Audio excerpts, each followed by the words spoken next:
తమిళనాడు ఎన్నికలలో విజయ్ గెలుపుతోటి పవన్ కళ్యాణ్ గారిని చాలా మంది పోల్చారు. అలా పోల్చడం పైన పవన్ కళ్యాణ్ గారు అయితే తనదైన శైలిని అయితే స్పందించడం జరిగింది. ప్రతి ఒక్కరికి తనదైన రీతిలో సమాధానం కూడా చెప్పడం జరిగింది. సో పవన్ కళ్యాణ్ గారి మాటల్లో మీరు వినండి. సందులోనూ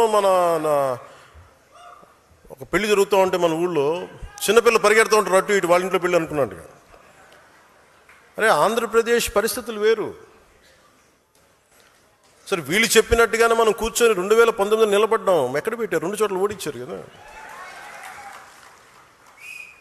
పోనీ ఎవరైనా నిలబడ్డారు ఆ రోజున నాయకులు అంటే?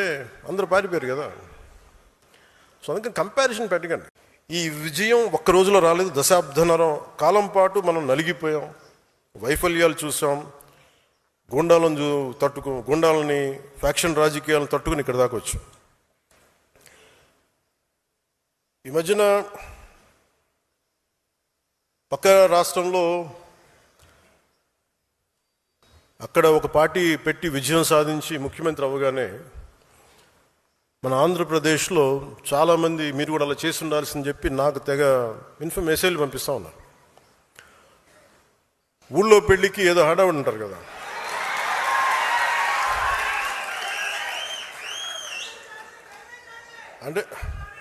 అంటే ఏంలా ఎలా ఉండదంటే, మనకి సందులోనూ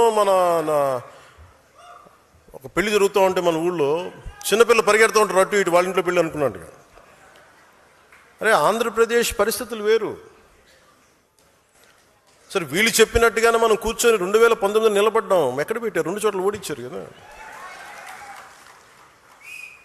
పోనీ ఎవరైనా నిలబడ్డారు ఆ రోజున నాయకులు అంటే? అందరూ పారిపోయారు కదా. సో అందుకని కంపారిజన్ పెట్టకండి. నిజంగా నేను పదవే నాకు ప్రధానం అనుకుంటప్పుడు 2008లోనే యూత్ వింగ్ కాదు, ఎంపీగానే పోటీ చేశాను. 2014లో నేను ఎన్డీఏతో అలయన్స్లో ఉన్నప్పుడు నేను మల్కాజ్గిరి నుంచి ఎంపీగా పోటీ చేయాల్సి ఉంది.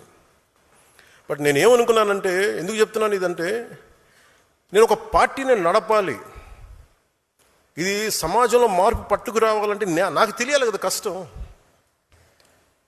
ఒక కమ్యూనిస్ట్ నాయకులను చూస్తే కింద క్షేత్రస్థాయిలోకి వెళ్ళారు, నలిగారు, దెబ్బలు తిన్నారు. ఒక కాంశీరామ్ దెబ్బలు తిన్నాడు, నలిగారు. ఒక పార్టీని నడపడం ఏదో కూర్చోబెట్టి ఎదిగేయటం వచ్చేయటం పదవిలో కూర్చోవటం కాదు. ఎలా నడపగలవు? ఒక సమూహాన్ని నీతో పాటు నడిపించాలని నీకు ఎంత సత్తా ఉండాలి, ఎంత అవగాహన ఉండాలి నీకు.